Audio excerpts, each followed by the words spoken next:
ચક્રવાત દિત્વા કે જે હવે ધીરે ધીરે આગળ વધી રહ્યું છે તમિલનાડુ, પુડુચેરી અને ચેન્નઈ કે જ્યાં ભારે તબાહી આ વાવાઝોડાએ મચાવી છે, ચક્રવાતે મચાવી છે. પુડુચેરીથી વાવાઝોડું 150 કિલોમીટર દૂર, જ્યારે વૈતાર નિયમથી 150 કિલોમીટર દૂર છે. તમિલનાડુમાં તો વાવાઝોડાની અસર પણ શરૂ થઈ ચૂકી છે. તમિલનાડુના કેટલાક વિસ્તારોમાં ભારે પવન સાથે વરસાદ ખાબકી રહ્યો છે અને વરસાદ સંબંધિત ઘટનાઓમાં 3 લોકોના મોત નીપજ્યા. તુતિકોરિન અને તંજાવુરમાં પણ દિવાલ પડવાથી 2 લોકોના મોત નીપજ્યા છે, જ્યારે મલ્યાદુથુરાઈમાં વીજ કરંટ લાગતા એક બાળકનું મોત નીપજ્યું. દરિયાકાંઠાના વિસ્તારોમાં 234 ઝૂંપડીઓ અને કાચા ઘરોને વ્યાપક નુકસાન પહોંચ્યું છે. આ ઉપરાંત 149 પશુઓના પણ મોત નીપજ્યા. ખેતીલાયક લગભગ 57,000 હેક્ટર જમીન પાણીમાં ગરકાવ થઈ છે. હવામાન વિભાગ મુજબ કુડ્ડાલુર, નાગાપટ્ટિનમ, મલ્યાદુથુરાઈ, વિલુપુરમ, ચેંગલપટ્ટુ સહિતના અનેક વિસ્તારમાં ભારે પવન સાથે વરસાદનું એલર્ટ પણ આપવામાં આવ્યું છે. તમિલનાડુના દરિયાકાંઠાના જિલ્લાઓમાં રાહત અને બચાવ માટે એનડીઆરએફ અને એસડીઆરએફની ટીમ પણ તૈનાત કરવામાં આવી છે.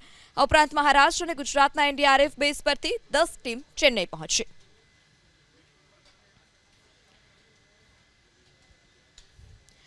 તો દિત્વા વાવાઝોડું અને કમોસમી વરસાદને લઈ હવામાન નિષ્ણાંત અંબાલાલ પટેલે મોટું અનુમાન લગાવ્યું છે. અંબાલાલ પટેલના અનુમાન મુજબ દિત્વા વાવાઝોડાની અસર આંધ્રપ્રદેશ, તમિલનાડુ, પુડુચેરીના ભાગોમાં જોવા મળશે. વાવાઝોડાને લીધે તમિલનાડુ અને આંધ્રપ્રદેશમાં ભારેથી અતિભારે વરસાદ થવાની અંબાલાલ પટેલે આગાહી વ્યક્ત કરી છે. આટલું જ નહીં, દક્ષિણ ગુજરાતના વલસાડ, નવસારી અને સુરતના ભાગોમાં વાદળછાયું વાતાવરણ રહેવાની પણ શક્યતા વ્યક્ત કરી છે. અંબાલાલ પટેલના અનુમાન મુજબ 8 ડિસેમ્બર સુધી એક હળવો પશ્ચિમી વિક્ષેપ આવવાની શક્યતા છે, જેની અસરને પગલે 5 થી 10 ડિસેમ્બર સુધી રાજ્યના કેટલાક ભાગોમાં વરસાદી છાંટા વરસી શકે છે. તો 18 થી 24 ડિસેમ્બર વચ્ચે એક મજબૂત પશ્ચિમી વિક્ષેપ આવતા રાજ્યમાં માવઠાની પણ શક્યતા વ્યક્ત કરી. કંઈક છે તારીખ 5 થી 10 ડિસેમ્બરમાં ગુજરાતના કેટલાક ભાગમાં ખાસ કરીને છાંટા પડવાની શક્યતા રહે છે. ખાસ કરીને ઉત્તર ગુજરાતના ભાગોમાં છાંટા પડવાની શક્યતા રહી શકે અને રાજ્યના અન્ય ભાગોમાં છાંટા પડવાની શક્યતા રહી શકે.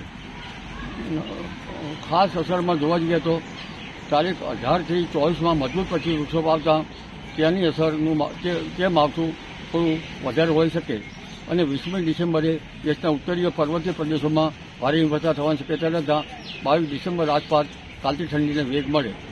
17 ડિસેમ્બરમાં પણ કાતિલ ઠંડીનો વેગ મળે. 11મી જાન્યુઆરીએ પણ ઠંડા પવનનો હાડ રૂજાવે અને આ જ અરસામાં બંગાળ ઉપસાગરમાં એક ડીપ ડિપ્રેશન બનતા તેની અસરના કારણે અને અરબસાગરના કંઈ ભેજના કારણે તારીખ 18 થી 24 ડિસેમ્બરના અંત સુધીમાં માવઠું થવાની શક્યતા રહે.